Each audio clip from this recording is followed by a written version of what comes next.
Hi friends, ఈ వీడియోలో protein rich, fibre rich, good fats ఉండేట్లు ఆమ్లెట్ ఎలా చేసుకోవాలో చెప్తాను. దానికోసము ఒక హాఫ్ చిన్న ఆనియన్ తీసుకున్నాను. తర్వాత స్పినాచ్, ఒక గుప్పెడంత స్పినాచ్ తీసుకొని చిన్న చిన్న ముక్కలు కట్ చేసుకున్నాను. 4 పచ్చిమిరపకాయలు కూడా చిన్న ముక్కలు కట్ చేసుకున్నాను.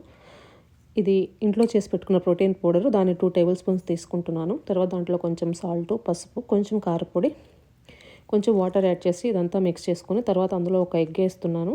ఈ బ్యాటర్ అంతా కలుపుకొని ప్యాన్ పెట్టుకొని ఒక హాఫ్ టేబుల్ స్పూన్ నెయ్యి వేసుకొని అది ప్యాన్ వేడైన తర్వాత ఇట్లా ఆమ్లెట్ వేసుకుంటున్నాను. ఒక 2 మినిట్స్ ఒక సైడ్ ఫ్రై చేసి ఇంకొక 2 మినిట్స్ ఫ్లిప్ చేసి ఫ్రై చేసుకుంటే ఏమేమి ఆమ్లెట్ రెడీ అయిపోతుంది.